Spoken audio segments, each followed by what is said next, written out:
Everyone, welcome back to this channel. तो आज हम लोग करने वाले हैं इकोनॉमी के प्रीवियस ईयर क्वेश्चन 2020 और 2021 के। ठीक है, तो ये जो वीडियो है, ये वीडियो हमारी टॉप 500 सीरीज का ही पार्ट 3 है, जिसमें हम लोग इकोनॉमी के 500 क्वेश्चन कर रहे हैं, जिसमें से आपके 163 जो है वो प्रीवियस ईयर क्वेश्चन है 2016 से लेके 2025 तक, यानी कि पिछले 10 सालों के क्वेश्चन जो भी इकोनॉमी में पूछे गए हैं, इकोनॉमी रिलेटेड बेसिकली, उनको हम लोगों ने कवर किया है। उसके बाद 337 हम लोग करने वाले हैं प्रैक्टिस क्वेश्चन। ठीक है, तो बेसिकली टोटल हम लोग 500 क्वेश्चंस हैं जो इकोनॉमी के प्रीलिम्स के लिए प्रिपेयर करते हैं। समझ में आ गया?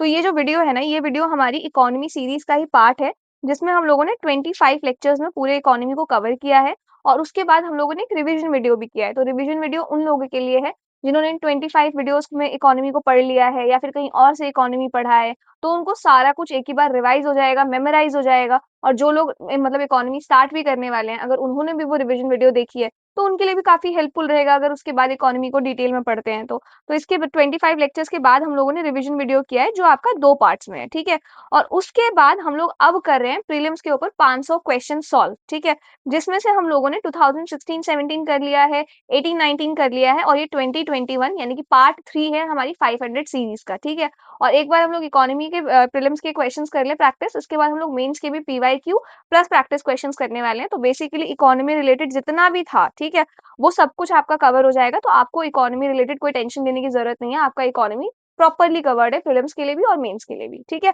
तो ये था पूरा सिनेरियो। अब स्टार्ट करते हैं फटाफट से क्वेश्चन नंबर 1 के साथ। If you withdraw ₹1 lakh in cash from your demand deposit account at your bank, the immediate effect on aggregate money supply in the economy will be. तो सबसे पहले ये आपका क्वेश्चन कह रहा है कि अगर आप 1 लाख रुपए अपने अकाउंट से निकालते हो, डिमांड डिपॉजिट अकाउंट यानी कि चाहे आपका सेविंग्स अकाउंट है चाहे आपका करंट अकाउंट है, आपने अपने अकाउंट से पैसे निकाले हैं 1 लाख रुपए, तो उसका जो इफेक्ट है ना वो मनी सप्लाई पे कैसे पड़ेगा। सबसे पहले तो मनी सप्लाई क्या होता है, M1, इसमें क्या क्या चीजें कैलकुलेट होती है ये बताओ मुझे। तो सबसे पहली चीज जो आती है वो होती है करेंसी विद पब्लिक। तो मेरे पास जो भी पैसे हैं, नोट हैं चाहे कॉइन्स हैं, कुछ भी है जो मेरे पास एट प्रेजेंट फिजिकल फॉर्म में प्रेजेंट है, तो वो आपका इसमें काउंट होता है। दूसरा काउंट होता है आपका डिमांड डिपॉजिट, जो भी बैंक में यानी कि मेरे बैंक अकाउंट में जितने पैसे हैं, चाहे मेरा सेविंग्स अकाउंट है, करंट अकाउंट है, उसमें 1 रुपए है, 2 रुपए है, 1 लाख है, 10 लाख है, जो है वो भी काउंट होता है। इसके बाद तीसरी चीज काउंट होती है अगर किसी भी फॉर्म में और डिपॉजिट है आपके आरबीआई के पास, तो अदर डिपॉजिट्स विद आरबीआई। समझ में आ गया? तो ये तीनों चीजें मिला के आपका मनी सप्लाई जो है वो डिसाइड करती है कि कितना पैसा मार्केट में प्रेजेंट है। ठीक है, तो इन तीनों में से अगर किसी की भी वैल्यू बढ़ेगी या घटेगी तो उसका इम्पैक्ट पड़ेगा आपका M1 पे, यानी कि मनी सप्लाई पे। क्लियर है ये चीज? नाउ अब ये क्या कह रहा है, 1 लाख रुपए आपने डिमांड डिपॉजिट से निकाल लिए, यानी कि इसकी जो वैल्यू है ना वो वैल्यू घट गई है, 1 लाख रुपए आपने निकाल लिए हैं, तो इसका इम्पैक्ट मनी सप्लाई पे पड़ेगा, बिल्कुल पड़ेगा, मनी सप्लाई कम होगा। लेकिन वो जो पैसे आपने निकाल लिए हैं, अब वो पैसे निकालने के बाद आपके हाथ में फिजिकल फॉर्म में है वो पैसे 1 लाख रुपए, तो आपका जो ये है करेंसी विद पब्लिक, ये बढ़ गया तुरंत एकदम। द मोमेंट आपने ये पैसे विड्रॉ किए हैं, उसी मोमेंट आपके पास फिजिकल फॉर्म में पैसे आ चुके हैं। समझ में आया कि नहीं आया? तो भले ही इसकी वैल्यू आपकी घटी है तो मनी सप्लाई घटेगा, लेकिन इसकी वैल्यू भी तो बढ़ी है ना आपकी। तो इसको अगर हम ऐसे समझे कि आपने जब बैंक से पैसे निकाले तो आपके पास 1 लाख रुपए कम हो गए मनी सप्लाई में, लेकिन इमीडिएटली वो 1 लाख रुपए आपके हाथ में आ गए, तो आपके हाथ में जो पैसे थे, जो आपके पास पैसे थे, वो 1 लाख रुपए से बढ़ गए, तो इसका इमीडिएट इम्पैक्ट क्या आएगा? जीरो। समझ में आ गया? यानी कि मनी सप्लाई पे कोई असर जो है इसका नहीं पड़ेगा। तो ये क्या कह रहा है, to reduce it by ₹1 lakh, तो क्या ये 1 लाख रुपए से कम हो जाएगा? गलत। To be unchanged is the right answer, तो कोई इम्पैक्ट हमारे मनी सप्लाई पर नहीं पड़ेगा। ठीक है, इसके बाद है What is the importance of the term interest coverage ratio of a firm in India? तो सबसे पहले तो इंटरेस्ट कवरेज रेशियो समझते हैं, आईसीआर। यहाँ पे समझाती हूँ मैं। आईसीआर क्या है? तो बेसिकली आईसीआर आपका ये बताता है कि जो कंपनी है ना, कंपनी के ऊपर जितना भी लोन है, उस लोन का जो इंटरेस्ट जा रहा है, कंपनी वो इंटरेस्ट दे पाएगी कि नहीं दे पाएगी बैंक को। समझ में आ गया? जैसे कि हम एग्जांपल लेते हैं कि कंपनी ना आपका 100 रुपए कमा रही है, ठीक है, लेकिन उसको ना बैंक को इंटरेस्ट देना है 20 रुपए, तो यहाँ टोटल इनकम कंपनी की डिवाइडेड बाय जो भी इंटरेस्ट उसको देना है टोटल वो। ठीक है, अब अगर मैं इसको काटूंगी तो यहाँ आएगी वैल्यू 5 रुपए, यानी कि कंपनी को जितना इंटरेस्ट देना है ना, उससे 5 गुना ज्यादा कंपनी ऑलरेडी कमा रही है, तो कंपनी इंटरेस्ट आपका दे सकती है। समझ में आ गया? तो जितनी ज्यादा, जितनी हाई वैल्यू आपकी आईसीआर की आएगी ना, उतनी ज्यादा सेफ कंपनी है, और जितनी लो वैल्यू आएगी उतनी ज्यादा रिस्की कंपनी है, यानी कि वो कंपनी जो है अपने उनका इंटरेस्ट अमाउंट है ना वो नहीं चुका पा रही है। समझ में आ गया? तो इस वजह से आईसीआर को निकाला जाता है। ठीक है, तो जितनी ज्यादा वैल्यू है उतना सेफ है, जितना कम है उतना ज्यादा रिस्की है। अब स्टेटमेंट्स को देखते हैं। It helps in understanding the present risk of a firm that a bank is going to give loan to. ये एकदम ठीक है, यानी कि आज के टाइम पर बैंक देखना चाहता है कि कंपनी इंटरेस्ट दे पाएगी कि नहीं दे पाएगी। समझ में आ गया? तो बैंक क्या करेगा, जितनी कंपनी की टोटल इनकम होगी उसको डिवाइड कर देगा जितना उस कंपनी को इंटरेस्ट पे करना होगा उससे। उससे आपका आईसीआर निकल के आ जाएगा, तो उसके बिहाफ पे बैंक ये अंदाजा लगा सकती है कि हमें इस कंपनी को लोन देना चाहिए कि नहीं देना चाहिए। तो ये एकदम ठीक है। It helps in evaluating the emerging risk of a firm that a bank is going to give loan to. ये क्या कह रहा है कि अगर आईसीआई आपका घटता जा रहा है, वैल्यू कम हो रही है या बहुत ही लो हो गई है, तो बैंक को सिग्नल मिल जाता है कि फ्यूचर में इस कंपनी को इंटरेस्ट देने में प्रॉब्लम हो सकती है। समझ में आ गया? तो इसीलिए आईसीआर जो है ना आपका फ्यूचर इमर्जिंग रिस्क, तो जो रिस्क आपके आने वाले हैं ना वो भी आपका बता सकता है। ठीक है, तो ये भी एकदम ठीक है।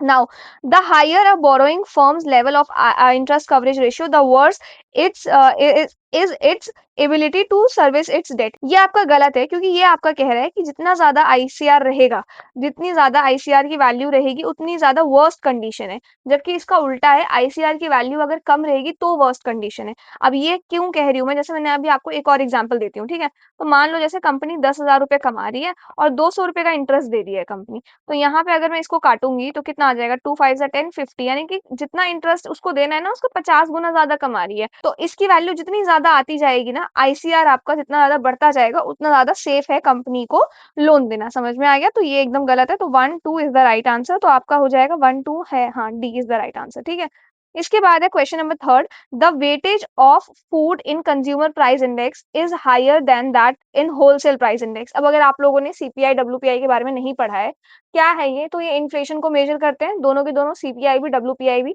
डब्ल्यूपीआई में सिर्फ आपके गुड्स आते हैं, लेकिन सीपीआई में आपके गुड्स एंड सर्विसेज दोनों चीजें आती हैं। तो ये आपका कह रहा है कि जो कंज्यूमर प्राइस इंडेक्स है ना, उसमें जो फूड का वेटेज है ना, ठीक है, फूड का जो खर्चा है, बेसिकली कंज्यूमर का खर्चा फूड को लेके, वो ज्यादा बड़ा है, वो इसमें कवर होता है, और डब्ल्यूपीआई में कम कवर होता है। तो ये एकदम ठीक है, क्योंकि डब्ल्यूपीआई में ज्यादा वेटेज आपका मैन्युफैक्चर्ड प्रोडक्ट्स का होता है। ठीक है, तो ये स्टेटमेंट एकदम ठीक है। दूसरा है आपका, the WPI does not capture change in the prices of services which CPI does. ये भी ठीक है, मैंने आपको बताया ही था, डब्ल्यूपीआई में आपका सर्विसेज कैलकुलेट नहीं होती है, सिर्फ और सिर्फ आपका गुड्स कैलकुलेट होता है। ठीक है, और एक चीज और मैं आपको बताती हूँ, इस बार अगर आप ये पढ़ रहे हो ना सीपीआई डब्ल्यूपीआई, तो इसको बहुत अच्छे से पढ़ना, क्योंकि इस बार इससे क्वेश्चन आने के चांसेस हैं, क्योंकि ये करंट में बना हुआ था टॉपिक। ठीक है, तो ये चीज ध्यान रखना। तो ये क्या है, नॉट डज नॉट कैप्चर, ये भी ठीक है, ये भी ठीक है। इसके बाद reserve Bank of India has now adopted WPI as its key measure of inflation and to decide on changing the key policy rates। तो बेसिकली कह रहा है कि आरबीआई जो है ना, इन्फ्लेशन को टारगेट करने के लिए अब डब्ल्यूपीआई का मेजर भी इस्तेमाल करेगा। ठीक है, तो ये गलत है, आरबीआई डब्ल्यूपीआई नहीं बल्कि सीपीआई का इस्तेमाल करता है। ठीक है, तो जो भी इन्फ्लेशन का टारगेट होता है ना, वो सीपीआई को मद्देनजर रख के किया जाता है, डब्ल्यूपीआई को नहीं। तो ये गलत हो जाएगा। तो थर्ड गलत है, ये भी गलत है, ये आपका सही हो जाएगा। ठीक है, इसके बाद आ जाओ, which of the following factor policies were affecting the price of rice in India in recent past। तो सबसे पहले इस चीज को समझो, राइस को देखो। राइस एक असेंशियल कमोडिटी है, इसलिए इंडिया में गवर्नमेंट हर लेवल पे जो है ना इसके प्राइसेस लेवल पे ना इंटरवीन करती है। ठीक है, प्रोडक्शन से लेके कंजम्पशन तक जो भी स्टेजेस है ना, हर लेवल पे गवर्नमेंट का इंटरफेरेंस रहता है। ठीक है, तो सबसे पहला है आपका MSP, minimum support price. MSP यानी कि गवर्नमेंट का मिनिमम बाइंग प्राइस है, कि आपको कम से कम इतने में खरीदना पड़ेगा, इससे नीचे नहीं जा सकता है। तो इसका रेट भी बढ़ता घटता है, तो उसका इफेक्ट इस पे पड़ता ही पड़ता है। दूसरा है आपका गवर्नमेंट ट्रेडिंग। तो जो भी हमारा इंपोर्ट एक्सपोर्ट के ऊपर रहता है, गवर्नमेंट कितने चीजें खरीदती है, कितनी चीजें बेचती है मार्केट में, ये सब कुछ बायर सेलर, मतलब जो भी मार्केट का डिमांड सप्लाई जो होता है ना, उसका डायरेक्ट इफेक्ट आपका प्राइस ऑफ राइस पे भी पड़ता है। ठीक है, तो ये भी होगा। फिर आपका government stock piling. Stock piling का मतलब क्या है कि मतलब गवर्नमेंट ने जब ज्यादा राइस स्टॉक कर लिया है तो मार्केट में सप्लाई कम है। ठीक है, प्राइस ऊपर जाने का प्रेशर है, जब स्टॉक रिलीज करते हैं तो सप्लाई बढ़ती है, प्राइस कंट्रोल होता है। तो इस स्टॉक पाइलिंग का असर जो है प्राइस पे पड़ता ही पड़ता है। तो ये भी ठीक है। फिर आपका कंज्यूमर सब्सिडीज। तो ये पता ही है, राइस का प्राइस कब गिर जाएगा, कब बढ़ जाएगा, इस चीज के ऊपर जो डिमांड सप्लाई है उसके ऊपर गवर्नमेंट का भी सब्सिडी जो है बहुत बड़ा रोल जो है वो प्ले करता है। ठीक है, तो इस वजह से ये भी है। तो 1 2 3 4 ये चारों ही फैक्टर्स जो है ये रोल प्ले करते हैं राइस का प्राइस डिटरमाइन करने में। ठीक है, इसके बाद आ जाओ यहाँ पे, consider the following statements. The value of Indo Sri Lanka trade has consistently increase in last decade. अब ये पूरा आपका प्योर आपका क्या कहते हैं करंट अफेयर बेस्ड क्वेश्चन है। ठीक है, तो क्या कह रहा है, इंडिया और श्रीलंका के बीच जो ट्रेड है वो कंसिस्टेंटली इंक्रीज हुआ है 10 सालों में। दूसरा है, textile and textile articles constitute an important item of trade between India and Bangladesh. In last 5 years Nepal has been the largest trading partner of India in South Asia.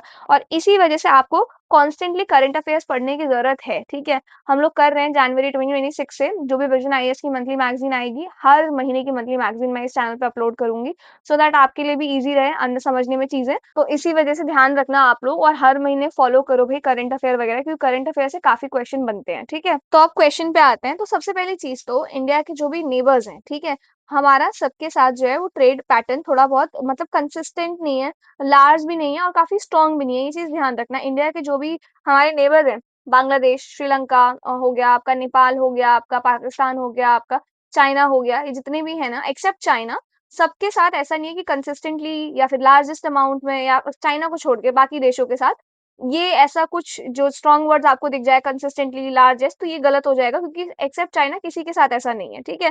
तो इंडिया और श्रीलंका का भी कभी-कभी गड़बड़ाया है, कभी-कभी सही रहा है, तो ऐसा नहीं है कि इंक्रीज़ ही हुआ है 10 सालों में, घटा भी है, बढ़ा भी है, जो भी है इसका इम्पैक्ट आपको पता ही है, काफ़ी ज़्यादा न्यूज़ में भी बना हुआ था इंडिया और श्रीलंका का रिलेशंस ये वो, तो ये गलत हो जाएगा। दूसरा आपका टेक्सटाइल एंड टेक्सटाइल आर्टिकल्स, ठीक है? तो ये स्टेटमेंट आपका बिल्कुल सही है क्योंकि इंडिया और बांग्लादेश में ना टेक्सटाइल और textile raw material, cotton, fabric, yarn, ये जो गारमेंट रिलेटेड आइटम्स है ना, इनका जो ट्रेड है वो काफ़ी ज़्यादा हुआ था, ठीक है? तो इसीलिए ये आपका मेजर कंपोनेंट है, तो ये एकदम ठीक है। इसके बाद है आपका ये थर्ड देखो, Nepal has been largest trading partner, ऐसा कुछ भी नहीं है, लार्जेस्ट नहीं रहा है नेपाल, तो ये भी गलत है। ये उस टाइम के हिसाब से क्वेश्चन आया था, इस टाइम हो सकता है थोड़े डायनामिक्स आपके चेंज हो गए हों, तो इस वजह से करंट अफेयर पढ़ते रहना, ठीक है? तो सिर्फ ओनली सेकंड है जो सही होगा।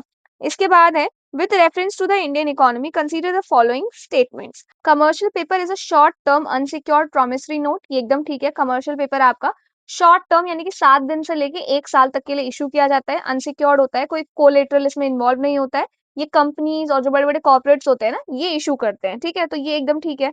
दूसरा आपका certificate of deposit is a long term instrument issued by the Reserve Bank of India to a corporation. Now ये गलत है आपका, क्यों गलत है? क्योंकि सर्टिफिकेट ऑफ डिपॉजिट आपका शॉर्ट टर्म वो होता है, लॉन्ग टर्म नहीं होता है, ठीक है? बैंक्स इश्यू करते हैं, इसको आरबीआई इश्यू नहीं करता है और ये इन्वेस्टर्स को किया जाता है, स्पेसिफिकली कॉर्पोरेशंस को ही नहीं किया जाता है, तो ये आपका गलत हो जाएगा। इसके बाद थर्ड है call money is a short term finance used for interbank transaction, ये एकदम ठीक है आपका। कॉल मनी ओवरनाइट या बहुत ही शॉर्ट पीरियड ऑफ टाइम के लिए दिया जाता है, सिर्फ बैंक और फाइनेंशियल इंस्टीट्यूशंस के बीच ही होता है ये, ठीक है?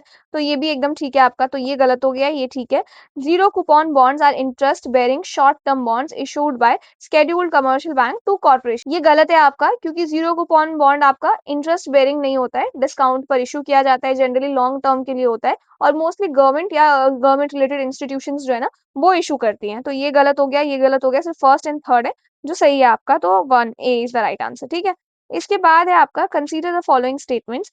In the case of all cereals, pulses and oil seeds, the procurement at minimum support price is unlimited in any state union territory of India. तो बेसिकली आपका जब एमएसपी अनाउंस होता है ना मिनिमम सपोर्ट प्राइस, तो वो सब crops के लिए होता है, ठीक है? पर एक्चुअल जो प्रोक्यूरमेंट है ना वो लिमिटेड क्रॉप्स के लिए है, मेनली आपका राइस के लिए, वीट के लिए, ठीक है? और लिमिटेड स्टेट्स जैसे कि पंजाब, हरियाणा और कुछ आपके एमपी वाला जो एरिया है उसका भी पार्ट इसमें इंक्लूडेड रहता है, ठीक है? और जो आपके पल्सेस एंड ऑयल सीड्स है वो थोड़े से लिमिटेड प्रोक्यूरमेंट स्कीम्स बेस्ड होता है, तो अनलिमिटेड नहीं होता है, ठीक है? तो इस वजह से ये जो अनलिमिटेड है ये गलत हो जाएगा, ठीक है? दूसरा, in the case of cereals and pulses the MSP is fixed in any state at a level to which the market price will never rise, ये भी गलत है आपका। एमएसपी क्या होता है? एमएसपी आपका मिनिमम है कि आपको इतना ही देना है, फ्लोर प्राइस है, समझ में आ गया? सीलिंग प्राइस नहीं है वो, तो ये चीज ध्यान रखना। मार्केट प्राइस क्या होता है? देखो एमएसपी से ऊपर भी जा सकता है मार्केट प्राइस आपका, कई बार जाता भी है, डिमांड अगर ज्यादा हो तो, ऐसा नहीं है कि एक बार डिसाइड हो गया है तो वो उतना ही रहेगा, कभी बढ़ेगा नहीं, ठीक है? तो ये भी गलत हो जाएगा, ये भी गलत हो जाएगा, तो D is the right answer. इसके बाद है आपका with reference to foreign direct investment in India which one of the following is considered its major characteristics, तो ये आपका एफडीआई को लेके है। एफडीआई आपको पता होगा, यहाँ कंपनीज में जैसे इक्विटीज वगैरह में इन्वेस्ट करना होता है 10% से ज्यादा आपको, तब वो एफडीआई में काउंट होता है, ठीक है?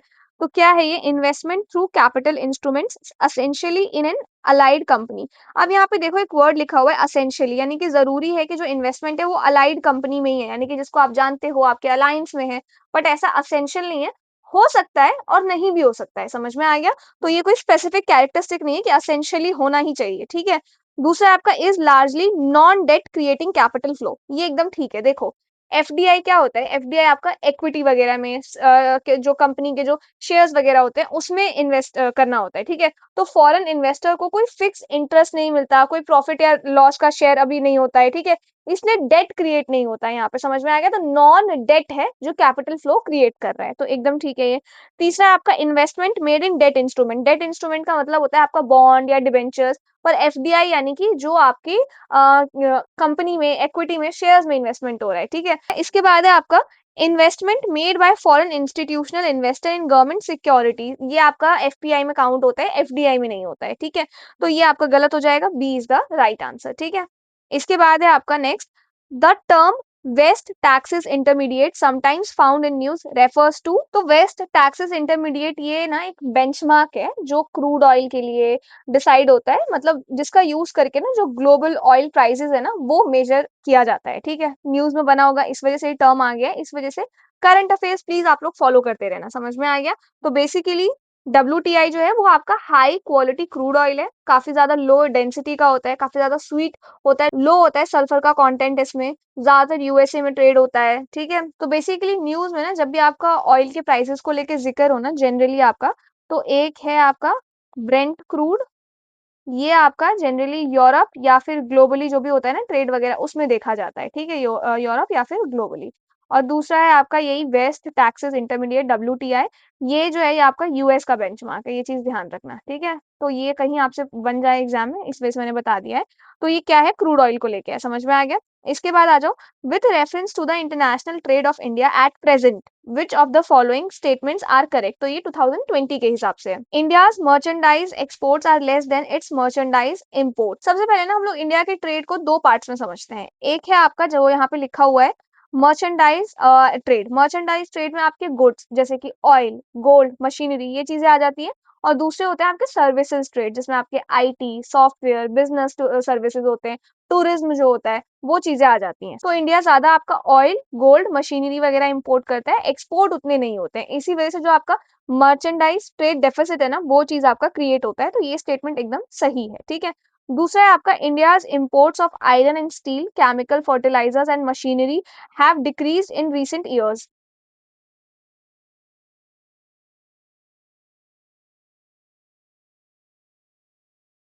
तो ओवरऑल अगर आप देखो तो इंपोर्ट आपका इंक्रीज हुआ है, फ्लक्चुएट हुआ है, बेसिकली डिक्रीज नहीं हुआ है, तो ये गलत है। India's exports of services are more than its imports of services. तो ये जो मैंने आपको ट्रेड वाला बताया वो है, ये एकदम ठीक है स्टेटमेंट, ठीक है। फोर्थ है आपका India suffers from an overall trade और करंट अकाउंट डेफिसिट। ये आपका एकदम सही है। तो हमारा जो इम्पोर्ट है वो ज्यादा हो रहा है, हमारा जो एक्सपोर्ट है वो कम हो रहा है, तो इस वजह से हमें करंट अकाउंट डेफिसिट का हम लोग सामना कर रहे हैं। तो ये आज भी हो रहा है, तो एकदम सही है। तो फोर्थ सही है आपका, फर्स्ट सही है आपका एंड थर्ड सही है आपका, ठीक है। तो सेकंड आपका गलत है, तो first, third and fourth, D is the right answer. Next, in the context of Indian economy, non-financial debt includes which of the following? सबसे पहले ना नॉन फाइनेंशियल समझते हैं क्या है। तो कुछ नॉन फाइनेंशियल सेक्टर्स हैं जैसे कि हाउस होल्ड, मैं और आप हो गए, जैसे नॉन फाइनेंशियल कॉर्पोरेट्स हो गए, गवर्नमेंट हो गए। तो ये लोग जो लोन देते हैं ना उसको कहते हैं हम लोग नॉन फाइनेंशियल लोन, एक तरीके से। क्यों कहते हैं? क्योंकि ये लोग कोई फाइनेंशियल इंटरमीडिएरीज नहीं है, ये लोग बैंक नहीं है जिनका रेगुलर काम है लोन देना, बट स्टिल ये लोग लोन दे रहे हैं, समझ में आ गया? तो बेसिकली नॉन फाइनेंशियल डेट जो है ना ये आपका नॉन फाइनेंशियल एंटिटीज के ऊपर जो लोन है, लाइबिलिटी है, उसको कहते हैं, समझ में आ गया? अब स्टेटमेंट को समझते हैं। Housing loans owned by house hold, ये एकदम ठीक है। हाउस होल्ड यानी कि non financial sector, housing loan यानी कि डेट, तो क्लियरली ये एक आपका नॉन फाइनेंशियल डेट है, तो ये एकदम ठीक है। फिर आपका amount outstanding on credit card, तो क्रेडिट कार्ड ड्यूज जो है वो हाउस होल्ड की लाइबिलिटी है। हाउस होल्ड एक नॉन फाइनेंशियल एंटिटी है, तो ये भी एकदम ठीक है। फिर आपका ट्रेजरी बिल्स, तो ट्रेजरी बिल देखो यहाँ पे ट्रैप है, ट्रेजरी बिल क्या है? गवर्नमेंट सिक्योरिटी है, गवर्नमेंट इशू करती है, और ये एक आपका फाइनेंशियल इंस्ट्रूमेंट है, तो इसको हम लोग नॉन फाइनेंशियल डेट की कैटेगरी में काउंट ही नहीं कर सकते हैं, समझ में आ गया? तो नॉन फाइनेंशियल डेट का मतलब है लोन या लाइबिलिटी जो हाउस होल्ड पे हो, फर्म पे हो, या किसी ऐसे इंस्ट्रूमेंट पे हो जो गवर्नमेंट इशू नहीं करती है, समझ में आ गया? तो ये आपका गलत हो जाएगा, first and second is the right answer, b is the right answer, ठीक है। इसके बाद है आपका with reference to trade related investment measures TRIMs which of the following statement are correct. तो बेसिकली ट्रिम्स जो है ना आपका ट्रेड रिलेटेड इन्वेस्टमेंट मेजर, ये WTO का ही एक अग्रीमेंट है, उस अग्रीमेंट के तहत इनमें से कौन सी स्टेटमेंट है जो सही है गलत है वो हमें देखना है। तो सबसे पहला है क्वांटिटेटिव रेस्ट्रिक्शन। क्वांटिटेटिव रेस्ट्रिक्शन का मतलब होता है जब जैसे इंडिया में चाइना इंपोर्ट करेगी, अपना सामान भेजेगी, बेचना चाहेगी, तो गवर्नमेंट अगर रेस्ट्रिक्शन लगा दे कि आप सिर्फ 100 ही आइटम बेचोगे यहाँ पे इंडिया में, या 200 ही आइटम आप बेचोगे इंडिया में, तो किसी भी देश की सरकार ये कर सकती है, ठीक है। तो ट्रिम्स के अंदर ये कह रहा है कि क्वांटिटेटिव रेस्ट्रिक्शंस जो है on imports by foreign investors are prohibited, यानी कि ये जो क्वांटिटेटिव रेस्ट्रिक्शंस है ये ट्रिम्स के अंदर बिल्कुल प्रोहाइबिटेड है, मना है। तो ये एकदम ठीक है, स्टेटमेंट बिल्कुल मना है ये। दूसरा है they apply to investment measure related to trade in both goods and services, तो ये गलत है। ट्रिम्स सिर्फ और सिर्फ गुड्स से रिलेटेड जो भी ट्रेड्स होते हैं ना उनकी बात करता है। सर्विसेज के लिए हमारे पास अलग एग्रीमेंट है जिसका नाम है GATS gets, general agreement on trade in services. तो ट्रिम्स का सर्विसेज से कोई लेना देना नहीं है, ठीक है। तो ये गलत है स्टेटमेंट। दूसरा है आपका they are not concern with the regulation of foreign investment, ये सही है आपका। देखो ट्रिम्स ना FDI अलाउ या डिसअलाउ नहीं करता है, बस ये देखता है कि इन्वेस्टमेंट मेजर्स जो है ना वो ट्रेड रूल्स को तोड़े ना, समझ में आ गया। तो इन्वेस्टमेंट्स को रेगुलेट करना प्राइमरी ऑब्जेक्टिव नहीं है, ट्रेड जो है वो डिस्टॉर्ट ना हो उसको रोकना ऑब्जेक्टिव है इसका, ठीक है। तो third and first is the right answer, तो हमारा हो जाएगा सी इज द राइट आंसर, ठीक है। इसके बाद आ जाओ, if the RBI decides to adopt an expansionist monetary policy, which of the following would it not do? अब एक्सपैंड कर रही है मनी को, यानी कि मनी सप्लाई को बढ़ाना है, इन्फ्लेशन को कम करना है। अब आपको इसका आंसर देना है मुझे कमेंट सेक्शन में, ठीक है। तो आज मैंने आपसे पूछा है क्वेश्चन नंबर 13, ठीक है। इसके बाद आ जाओ यहाँ पे question 14। In India the term public key infrastructure is used in the context of, public key infrastructure मतलब ये एक डिजिटल फ्रेमवर्क है जो सिक्योर इलेक्ट्रॉनिक कम्युनिकेशन को पॉसिबल बनाता है, ठीक है। इसका यूज कहाँ पर होता है? तो जो डिजिटल सिग्नेचर्स होते हैं, एनक्रिप्शन या डिक्रिप्शन होता है, ऑथेंटिसिकेशन होता है, आइडेंटिटी वेरिफिकेशन जो होता है, और जो आपके ई गवर्नेंस सर्विसेज हैं, ऑनलाइन बैंकिंग एंड पेमेंट्स हैं, तो यहाँ पे इसका जो है ना इस्तेमाल होता है, ठीक है, पब्लिक की इंफ्रास्ट्रक्चर का। नाउ डिजिटल सिक्योरिटी इंफ्रास्ट्रक्चर, ये एकदम ठीक है कि डिजिटली जो भी हम काम कर रहे हैं उसमें सिक्योरिटी मेंटेन्ड रहे, इसलिए ये काम जो है किया जाता है, ठीक है। तो इसका कोर पर्पस ये है कि सिक्योरिटी और डिजिटल डेटा की, दैट्स इट। तो इसका ये एकदम करेक्ट है। इसके बाद है आपका with reference to the Indian economy after 1991 economic liberalization, consider the following statement। तो देखो 1991 के बाद ना, आपको पता है 1991 से पहले हमारे इंडिया में FDI अलाउड नहीं था और बहुत सारे ऐसे मतलब रेस्ट्रिक्शंस थे जिस वजह से हमारी इकोनॉमी ग्रो नहीं हो रही थी। 1991 में गवर्नमेंट ने फिर हमारा LPG रिफॉर्म्स लेके आई, लिबरलाइजेशन हुआ, प्राइवेटाइजेशन हुआ, ग्लोबलाइजेशन हुआ, तो इसकी वजह से आपका ये रिफॉर्म्स आए, ठीक है। अब ये क्वेश्चन उन्हीं के ऊपर है कि worker productivity as per worker at 2004-5 prices increase in urban areas while it decrease in rural areas, ठीक है। ये स्टेटमेंट आपका पार्शियल सही है, उतना ठीक नहीं है। अर्बन प्रोडक्टिविटी क्लियरली आपकी इंक्रीज हुई थी क्योंकि इंडस्ट्रीज वगैरह आने लग गई थी, लेकिन रूरल एरियाज में भी ना ओवरऑल जो प्रोडक्टिविटी है वो डिक्लाइन नहीं हुई थी, थोड़ा स्लो हो गया था ग्रोथ आपका पर डिक्रीज नहीं हुआ था, ठीक है। तो ये गलत है। दूसरा आपका the percentage share of rural areas in the workforce steadily increase, ये भी गलत है। स्टेडीली इंक्रीज ये गलत है, लगातार नहीं बढ़ा, बल्कि जो आपके रूरल एरियाज है ना वहां पे एग्रीकल्चर और ज्यादा बढ़ गया था, लेकिन लोगों ने कंप्लीटली खेती करनी अपनी छोड़ी नहीं थी, समझ में आ गया। इसके बाद है in rural areas the growth in non farm economy increase, ये आप कह सकते हो रूरल एरियाज में आपके construction, small manufacturing, transport services, ये जो आपकी नॉन फार्मिंग एक्टिविटीज है ना ये चीजें बढ़ गई थी, समझ में आ गया। तो ये ठीक है। The growth rate in rural employment decrease, तो ये भी एकदम ठीक है। 1991 के बाद GDP ग्रोथ थोड़ा हाई हो गया था, एम्प्लॉयमेंट थोड़ा स्लो आपका ग्रो कर रहा था, एग्रीकल्चर एरिया में आपकी जॉब क्रिएशन कम हुई थी, तो रूरल एम्प्लॉयमेंट जो है ना वो थोड़ा सा कम हो गया था, समझ में आ गया। तो ये आपका एकदम ठीक है। तो only statement third and fourth आपका ठीक है, बाकी ये दोनों आपका गलत हो जाएगा। तो b is the right answer. इसके बाद है if another global financial crisis happens in the near future, which of the following action policies are most likely to give some immunity to India? तो जैसा आपका 1991 में हुआ था ऐसे ही अगर कोई क्राइसिस आ जाएगा तो इनमें से क्या है जो हमें बचा सकता है? सबसे पहला तो है not depending on short term foreign borrowings, तो शॉर्ट टर्म फॉरेन डेट जो होता है वो आपको जल्दी वापस करना होता है, ठीक है। क्राइसिस में सबसे पहले वही चीज है जो आपको रिटर्न करनी होती है।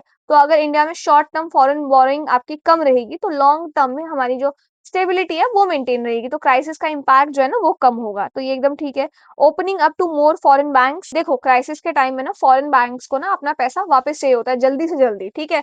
तो जो पेरेंट कंट्री है ना उसके लिए ये प्रॉब्लम हो जाता है, तो ज्यादा फॉरेन बैंक्स अगर होंगे तो ज्यादा वल्नरेबिलिटी होगी, ठीक है। तो ये गलत है आपका, सेकेंड हटा दो, तो हमारे पास मिल गया हमें आंसर फर्स्ट। पर थर्ड देखते हैं, maintaining full capital account convertibility.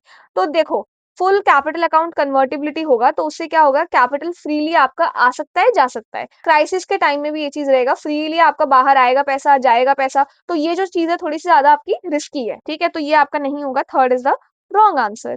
इसके बाद आ जाओ 17 का, consider the following statements in terms of short term credit delivery to the agricultural sector District central cooperative banks deliver more credit in comparison to scheduled commercial bank and regional rural banks.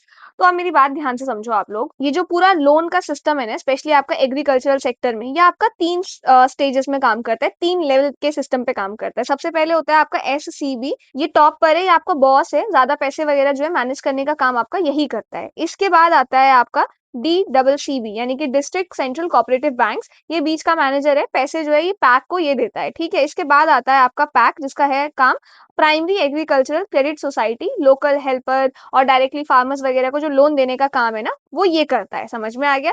जैसे इसका example समझो, जैसे कि एक farmer है, मान लो राम नाम है, ठीक है, तो उसको अब 50,000 का लोन चाहिए, तो वो लोन वो पैक से लेगा। अब पैक के पास पैसा किससे आएगा?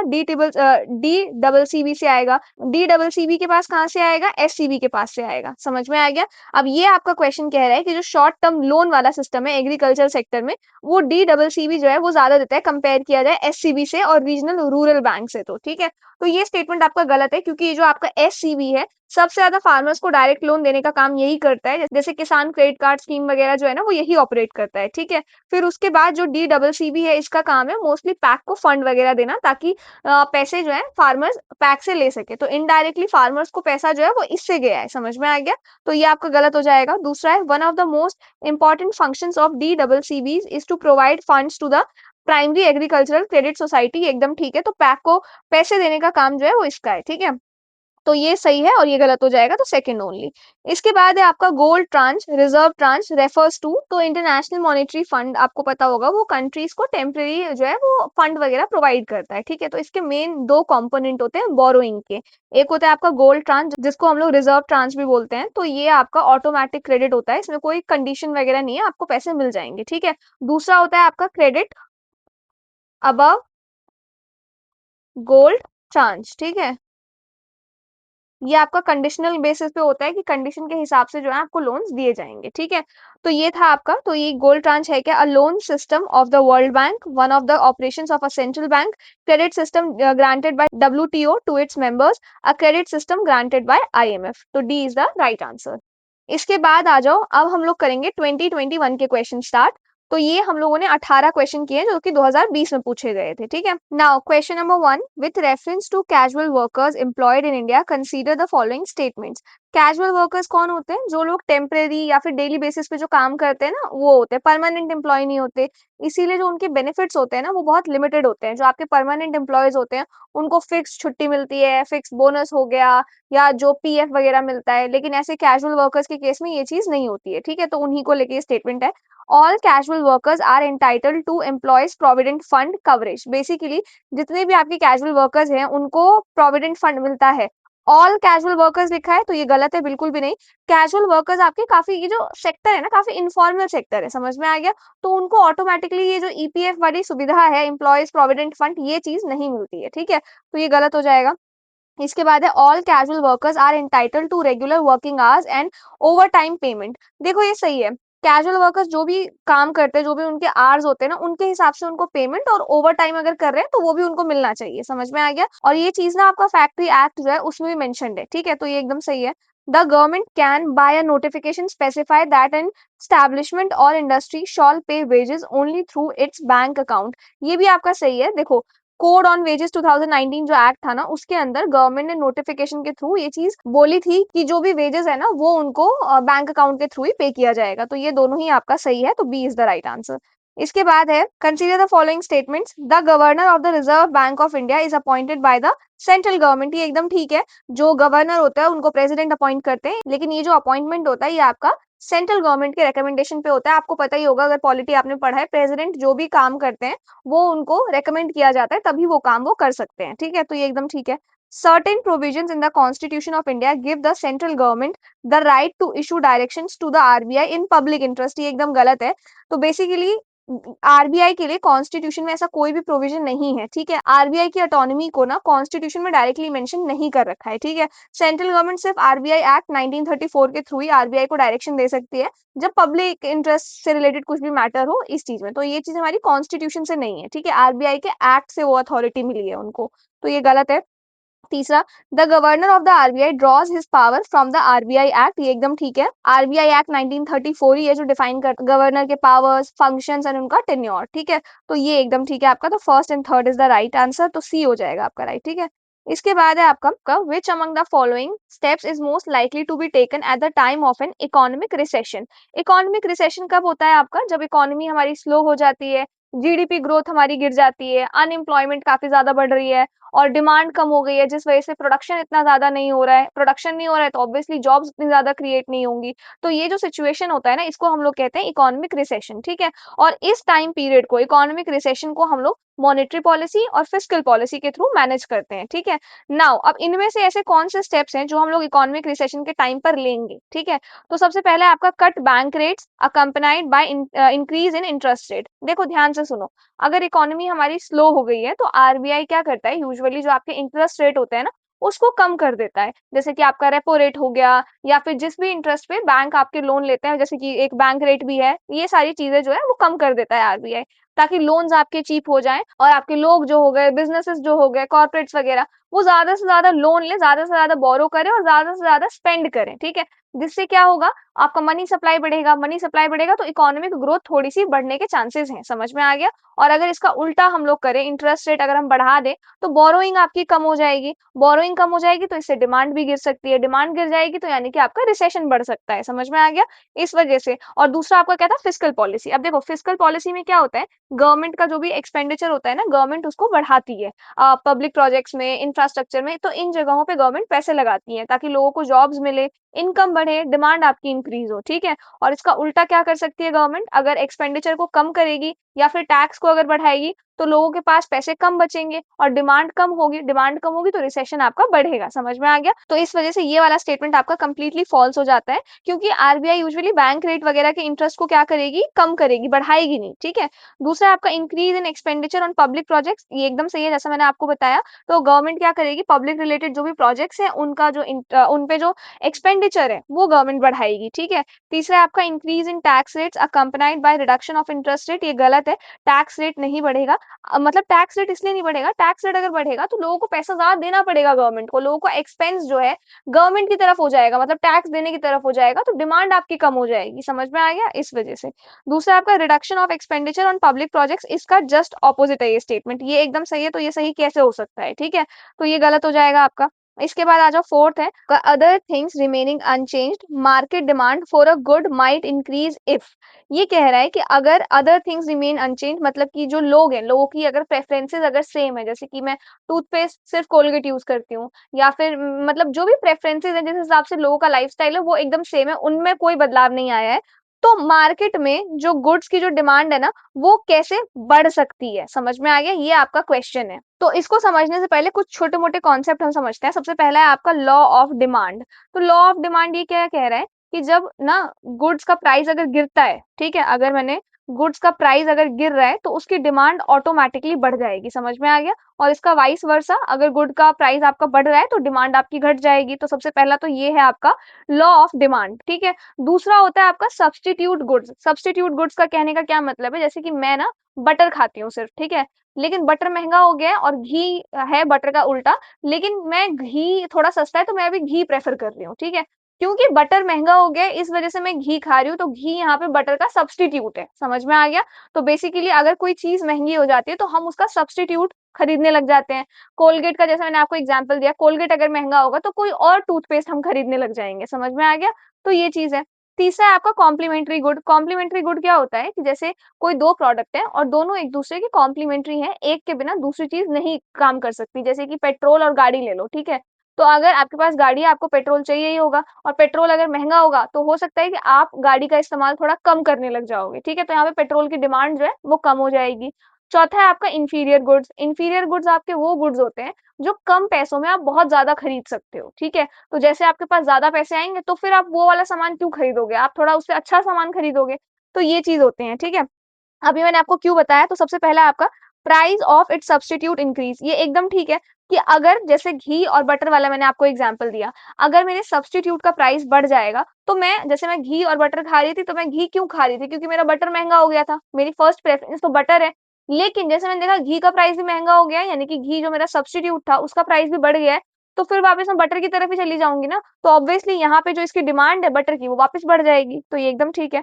दूसरा है आपका price of its complement increases, तो ये आपका गलत है। कॉम्प्लीमेंट्री गुड का प्राइस अगर इंक्रीज होगा तो डिमांड घटेगी, डिमांड इंक्रीज नहीं होगी, ठीक है, तो ये गलत हो गया। दूसरा आपका the good is an inferior good and an income of consumers increases, ये भी आपका गलत हो जाएगा। तो इंफीरियर गुड यानी कि इनकम बढ़ने पे आपकी डिमांड घटेगी, तो ये एकदम गलत हो जाएगा, ये भी गलत है। Only first. एंड दूसरा है आपका इट्स प्राइस फॉल, ऑब्वियसली अगर किसी सामान का प्राइस गिर जाएगा, जैसे मैंने आपको यहाँ पे बताया गुड्स का प्राइस गिर गया है तो डिमांड बढ़ेगी ही बढ़ेगी, ठीक है। तो first and fourth is the right answer, तो a is the right answer. इसके बाद है आपका with reference to urban cooperative banks in India consider the following statement. Urban cooperative banks क्या है, मेनली आपके सिटीज टाउन्स वगैरह में ऑपरेट होते हैं। इसका पर्पस होता है जो आपके स्मॉल बोरोअर्स हैं अर्बन एरियाज में, जो स्मॉल बिजनेसेस हैं आपके, जो इंडिविजुअल्स भी हैं, तो उनको बैंकिंग फैसिलिटीज प्रोवाइड करना, समझ में आ गया। और अर्बन कोऑपरेटिव बैंक्स जो है ना कोऑपरेटिव स्ट्रक्चर में काम करता है, मतलब मेंबर्स जो हैं उसके वही उसको रन करते हैं, और वो जो है आरबीआई प्लस स्टेट गवर्नमेंट मिलके उसको रेगुलेट करता है, ठीक है। अब स्टेटमेंट्स देखते हैं। तो they are supervise and regulated by local board set up by the state government, तो ये स्टेटमेंट आपका गलत है। स्टेटमेंट गलत इसलिए है क्योंकि आरबीआई रेगुलेट करता है, सुपरवाइज करता है अर्बन कोऑपरेटिव बैंक्स को, और वो आपका स्टेट गवर्नमेंट के साथ मिलके करता है, तो स्टेट गवर्नमेंट भी इसको रजिस्टर आपका कराएगा और तब जाके आरबीआई के रेगुलेशन के अंडर वो आएगा, ठीक है। लेकिन स्टेट गवर्नमेंट ऐसा कुछ वो लोकल बोर्ड वगैरह सेटअप नहीं करता है इसको देखने के लिए, इसको रेगुलेट करने के लिए, तो ये गलत है। दूसरा आपका they can issue equity shares and preference shares, तो जो भी आपके अर्बन कोऑपरेटिव बैंक के जो भी मेंबर्स है ना उनके बीच में इक्विटी शेयर्स वगैरह इशू होते हैं, प्रेफरेंस शेयर्स वगैरह भी वो लोग इशू कर सकते हैं, तो ये आपका एकदम करेक्ट है। दूसरा आपका they were brought under the purview of the banking regulation act 1948 through an amendment, ये भी एकदम ठीक है। तो बैंकिंग रेगुलेशन एक्ट 1966 ने कोऑपरेटिव बैंक्स को आरबीआई के रेगुलेटरी परव्यू के अंदर ही ला दिया है, ठीक है, तो ये भी ठीक है और ये भी ठीक है, तो हमारा बी जो हो जाएगा वो सही हो जाएगा। इसके बाद है आपका Indian government bond yields are influenced by which of the following, पहले हम लोग बॉन्ड यील्ड समझते हैं। तो बॉन्ड यील्ड आपका जो हमारे बॉन्ड पेपर्स होते हैं ना उन पे जो भी हमको रिटर्न मिलता है, जैसे 10% हमको रिटर्न मिल रहा है, 100 रुपए का बॉन्ड है तो 10 रुपए मिलेंगे, तो ये मेरा बॉन्ड यील्ड है, समझ में आ गया। तो बॉन्ड यील्ड का रिलेशनशिप जो होता है ना बॉन्ड प्राइस के साथ वो एकदम उल्टा होता है, इनवर्स रिलेशन होता है। तो bond price is inversely proportional to bond yield, ठीक है। तो जितना ज्यादा आपका बॉन्ड का प्राइस होगा उतनी कम आपकी बॉन्ड की यील्ड होगी, और जितनी कम आपकी बॉन्ड की यील्ड होगी उतना ज्यादा आपका बॉन्ड का प्राइस होगा, ये याद रखना, ठीक है। नाउ अब इनका बॉन्ड का प्राइस आपका बॉन्ड यील्ड आपका ये सभी बहुत सारे फैक्टर्स पे डिपेंड करते हैं, जैसे कि आरबीआई ने कुछ अगर रूल्स या रेगुलेशंस ला दिए, रेपो रेट क्या होगा, ओपन मार्केट ऑपरेशंस, या जो भी लिक्विडिटी है मार्केट में प्रेजेंट उसको मैनेज करने के लिए आरबीआई जो भी काम करती है उसका डायरेक्ट इन्फ्लुएंस आपके बॉन्ड के प्राइस पे पड़ता है, ठीक है। इसके अलावा इन्फ्लेशन मनी सप्लाई इसका इनडायरेक्ट डायरेक्ट इम्पैक्ट आपका इस पे पड़ेगा ही पड़ेगा। उसके बाद आपका जो ग्लोबली भी अगर कोई इंटरेस्ट रेट कम हो रहा है घट रहा है उसका भी इम्पैक्ट आपका बॉन्ड के प्राइस पे पड़ेगा, ठीक है। नाउ इनमें से किसका पड़ेगा, तो सबसे पहले actions of the United states federal reserve, इसका पड़ेगा, बिल्कुल पड़ेगा। तो बेसिकली यूएस की जो भी ये पॉलिसीज होती है इंटरेस्ट रेट वगैरह जो भी चेंज होता है ना इसका इम्पैक्ट ग्लोबली पड़ता ही पड़ता है। तो अगर इंटरेस्ट रेट बढ़ेगा तो हर एक कंट्री में पड़ेगा उसका इम्पैक्ट, इंटरेस्ट रेट घटेगा तो हर एक कंट्री में पड़ेगा उसका इम्पैक्ट, ठीक है, तो ये ठीक है। दूसरा आपका actions of the Reserve Bank of India, ये एकदम ठीक है, जो भी reserve Bank of India interest rate को मनी सप्लाई को इन्फ्लेशन को जो भी आपको कहना है कह लो, उनको अगर मैनेज करने के लिए जो भी एक्शंस आरबीआई लेती है उसका इम्पैक्ट इसमें पड़ेगा ही पड़ेगा। तीसरा inflation and short term interest rate, obviously तो आपका 1 2 3 तीनों ही स्टेटमेंट जो है वो सही हो जाएगा। इसके बाद है आपका consider the following foreign currency convertible bonds, foreign institutional investment with certain conditions, global depository receipts, non-resident external deposits, which of the above can be included in foreign direct investment? तो एफडीआई में इनमें से कौन सी चीजें हैं जो include होती हैं? एफडीआई क्या होता है आपका, जब भी कोई इन्वेस्टमेंट किसी इक्विटी या शेयर्स में किया जाता है किसी भी कंपनी के जो 10% से ज्यादा होता है, ठीक है, तो इसमें आपको कंपनी के मैनेजमेंट में कंट्रोल भी मिलता है, कंपनी का जो भी डिसीजन मेकिंग होता है, बेसिकली आप ओनर हो, ठीक है, ये चीज ध्यान रखना। तो अब ये कह रहा है आपको कि इनमें से कौन सा है जो एफडीआई के अंदर क्लासिफाई किया जा सकता है। सबसे पहला आपका फॉरेन करेंसी कन्वर्टेबल बॉन्ड, ये होता है, ये आपके वो बॉन्ड्स होते हैं जो फॉरेन इन्वेस्टर से रेज किए जाते हैं, जो आपके फ्यूचर में ना इक्विटी में कन्वर्ट हो सकते हैं, ठीक है। तो अगर ये इक्विटी में कन्वर्ट हो जाएंगे तो ये एफडीआई के अंदर कंसीडर किए जा सकते हैं, तो फर्स्ट एकदम ठीक है। दूसरा आपका foreign institutional investment with certain conditions, देखो एफआईआई जो आपका फॉरेन इंस्टीट्यूशनल इन्वेस्टमेंट होता है ना ये मोस्टली आपका पोर्टफोलियो इन्वेस्टमेंट है, शेयर्स में इन्वेस्ट करते हैं, मैनेजमेंट वगैरह में कंट्रोल नहीं मिलता और शॉर्ट टर्म कैपिटल होता है, ठीक है, नॉर्मल एफआईआई जो होता है आपका। लेकिन कुछ अगर कंडीशंस लगा दी जाए इसके अंदर। तो ये आपका लॉन्ग टर्म, अगर सिर्फ यहाँ पे ये लिखा होता ना कि फॉरेन इंस्टीट्यूशनल इन्वेस्टमेंट, तो गलत हो जाता। लेकिन विद सर्टेन कंडीशंस, कंडीशंस अगर लगा दिया जाए कि आपको कंट्रोल मिलेगा, आप इन्वॉल्व रहोगे, ये सारी चीजें, तो फिर ये आपका एफआईआई इसमें एफडीआई में काउंट हो सकता है। ठीक है, तो ये भी ठीक है। तीसरा है आपका ग्लोबल डिपॉजिटरी रिसीट, ये भी सही है आपका। तो जो आपके जीडीआर हैं, ग्लोबल डिपॉजिटरी रिसीट, ये फॉरेन इन्वेस्टर्स के लिए इंडियन कंपनी के शेयर्स का सर्टिफिकेट है। ठीक है, तो अगर जीडीआर इक्विटी में कन्वर्ट हो सकता है तो फिर ये एफडीआई में कंसीडर हो जाएगा। ठीक है, तो थर्ड भी ठीक है। इसके बाद है नॉन रेजिडेंट एक्सटर्नल डिपॉजिट, तो ये गलत है आपका, क्योंकि ये बैंक डिपॉजिट होते हैं, इक्विटी स्टेक या मैनेजमेंट से इनका कोई लेना देना नहीं है। तो ये गलत है। तो 1, 2 and 3 is the right answer, A is the right answer. ठीक है, इसके बाद है आपका consider the following statements, the effect of devaluation of a currency is that it necessarily. तो बेसिकली डीवैल्यूएशन क्या होता है? डीवैल्यूएशन जैसे कि गवर्नमेंट या सेंट्रल बैंक की तरफ से ना करेंसी की जो ऑफिशियल वैल्यू है ना, उस वैल्यू को कम कर दिया जाए। ठीक है, जैसे कि अभी अगर $1 हमारा कितना अभी 89 के आसपास चल रहा है। ठीक है, 89 रुपीज है। फिर बाद में इसको और कम कर दो, अगर $1 आपका 90 रुपीज, तो यहाँ पे करेंसी की जो वैल्यू है वो डीवैल्यूएशन हो गया, यानी कि कम कर दिया गया है। ठीक है, तो ये आपका कह रहा है कि करेंसी अगर डीवैल्यूएट होती है, करेंसी की वैल्यू, ठीक है, तो इसमें उसका इफेक्ट क्या पड़ेगा? सबसे पहले तो improves the competitiveness of domestic export in foreign market. तो देखो, इंडियन गुड्स जो होंगे ना वो फॉरेन मार्केट्स के लिए सस्ते हो जाएंगे। जैसे कि इंडियन शर्ट 800 रुपए की है, तो डीवैल्यूएशन के बाद जो फॉरेन बायर्स है ना, उनको थोड़े कम डॉलर देने पड़ेंगे उस शर्ट को खरीदने के लिए। तो एक्सपोर्ट थोड़े ज्यादा और एक्स्ट्रा अट्रैक्टिव हो जाते हैं और कॉम्पिटिटिवनेस बढ़ जाती है। तो ये हमेशा होता है, तो ये सही है। दूसरा आपका increases the foreign value of domestic currency, ये गलत है आपका। फॉरेन वैल्यू का मतलब क्या है? फॉरेन वैल्यू का मतलब है 1 रुपए से ज्यादा डॉलर मिलना। तो आपका डीवैल्यूएशन हुआ है, डीवैल्यूएशन में तो रुपीस कमजोर होगा ना, 1 रुपी से जो डॉलर है वो तो कमजोर हो जाएगा, तो उल्टा होगा यहाँ पे। तो ये आपका गलत है। तीसरा है आपका इंप्रूव द ट्रेड बैलेंस, ये आपका गलत है। गलत क्यों है? क्योंकि डीवैल्यूएशन के बाद एक्सपोर्ट आपके सस्ते हो जाएंगे, बढ़ जाएंगे एक्सपोर्ट, लेकिन एक्सपोर्ट आपके सस्ते हो जाएंगे, इम्पोर्ट आपके महंगे हो जाएंगे और कम हो जाएंगे। तो ये जरूरी नहीं है कि ट्रेड बैलेंस हमेशा इंप्रूव ही होगा। अगर इम्पोर्ट आपका बहुत ज्यादा हो जाएगा तो गड़बड़ है, अगर एक्सपोर्ट कैपेसिटी कम हो जाएगी तो भी गड़बड़ है। तो ये थर्ड गलत हो जाएगा, सेकंड भी गलत है, तो ओनली फर्स्ट है जो सही होगा आपका। ठीक है, इसके बाद है which one of the following effects of creation of black money in India has been the main cause of worry to the government of India? Black money क्या होता है? ब्लैक मनी वो पैसा होता है जिस पैसे पे ना गवर्नमेंट को टैक्स नहीं दिया गया है। समझ में आ गया? तो ये आपका कह रहा है कि इसमें से ना क्या इम्पैक्ट है अगर ज्यादा ब्लैक मनी क्रिएट होगा, जिसके लिए गवर्नमेंट को टेंशन लेने की जरूरत है। ठीक है, तो सबसे पहला है diversion of resources to the purchase of real estate and investment in luxury housing. तो बेसिकली अगर ज्यादा ब्लैक मनी है लोगों के पास, तो लोग रियल एस्टेट वगैरह में ज्यादा इन्वेस्ट करेंगे, तो ये एकदम सही है। लेकिन ये टेंशन की बात नहीं है, ये इनएफिशिएंसी की बात है। ठीक है, दूसरी चीज है आपकी investment in unproductive activities and purchase of precious stones, jewellery, gold etcetera. तो बिल्कुल सही है कि लोग अपने पैसे जो है मतलब सिमिलर टू दिस, जैसे कि ब्लैक मनी है तो आपका रियल एस्टेट में लगा दिया, ज्वेलरी वगैरह लेने लग गए, तो ये तो होंगे ही। तो ये तो इकोनॉमिक इनएफिशिएंसी है, लेकिन टेंशन की बात नहीं है।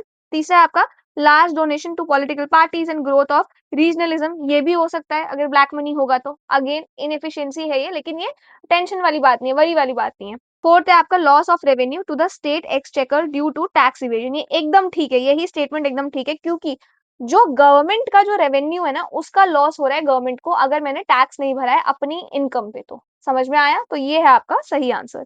इसके बाद है आपका 10th, with reference to Indian economy demand pull inflation can be caused increase by which of the following. एक मैंने आपसे क्वेश्चन नंबर 13 पूछा था, राइट, 2020 का, और एक मैं आपसे क्वेश्चन नंबर 10 पूछ रही हूँ 2021 का। इन दोनों का आंसर मुझे आप लोग देना कि डिमांड पुल इन्फ्लेशन आपको पता होना चाहिए। ठीक है, इसका आंसर मुझे देना कमेंट सेक्शन में, और आंसर देने से पहले ना टाइम स्टैम्प मेंशन कर देना। ठीक है, इसके बाद आ जाओ 11th क्वेश्चन पे, which one of the following is likely to be the most inflationary in its effect, यानी कि इनमें से सबसे ज्यादा महंगाई कौन ला सकता है? प्रिंटिंग ऑफ पब्लिक डेट, तो ये गलत है आपका।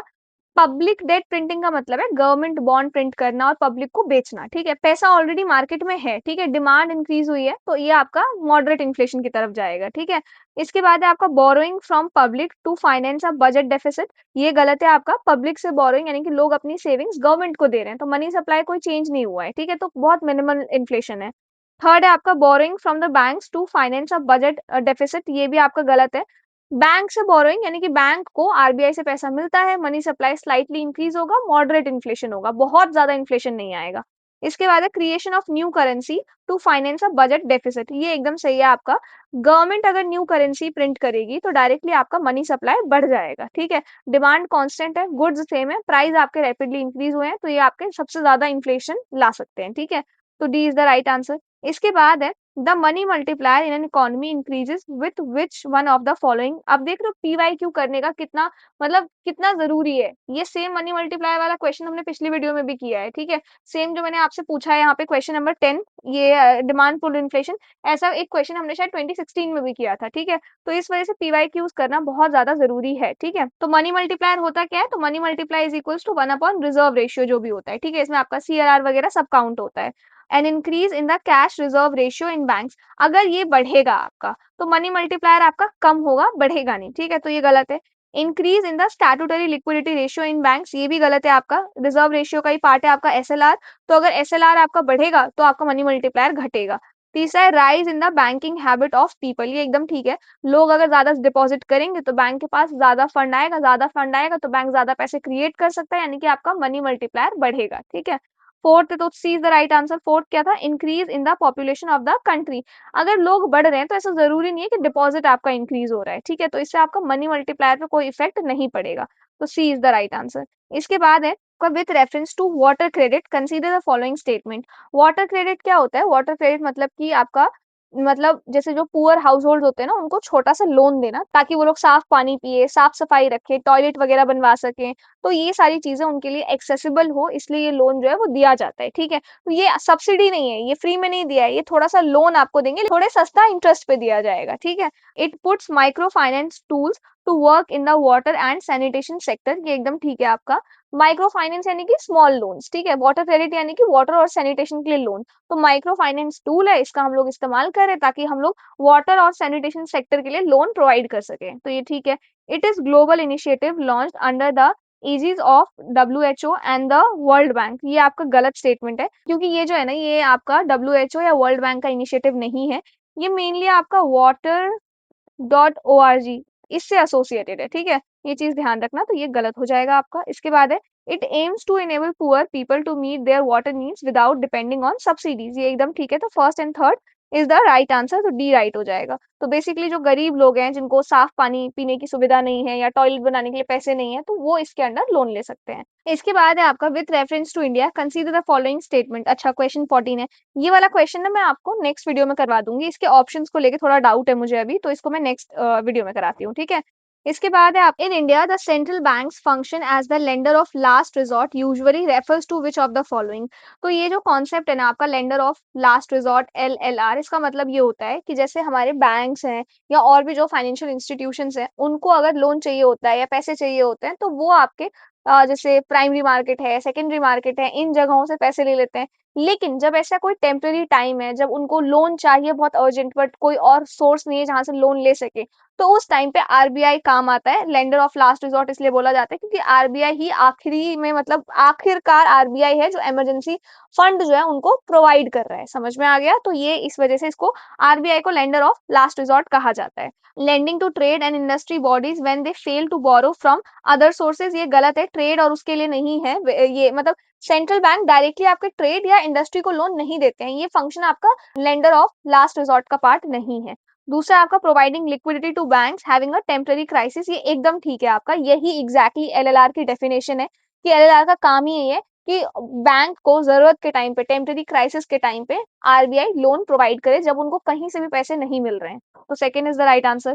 थर्ड है lending to government to finance budgetary deficit, ये गलत है। बजटरी डेफिसिट यानी कि बजट में आपका जो डेफिसिट वाली सिचुएशन आ रही है उसके लिए नहीं है ये, ठीक है। तो सेकंड ओनली सही है जो आपका। इसके बाद है आपका okay, that's it, 15 he question थे, ग्रेट। इसके बाद हम लोग करेंगे 2022 से क्वेश्चंस को कंप्लीट, तो आज के लिए इतना ही रखते हैं। आई होप आप लोगों को समझ में आया हो। कोई डाउट है then do let me know in the comment section. अगर ये नोट्स आपको परचेज करने हैं तो इनको परचेज करने का लिंक आपको डिस्क्रिप्शन में मिल जाएगा। साथ ही मैंने एक बुक यहाँ पे टैग कर दी है जिसमें आप इकोनॉमी के अलावा अगर आपको पॉलिटी, ज्योग्राफी वगैरह किसी और सब्जेक्ट के प्रीवियस ईयर क्वेश्चन सॉल्व करने हैं तो वो आप चेक कर सकते हो, ठीक है। तो बस आज के लिए इतना ही रखते हैं and I will see you in the next video.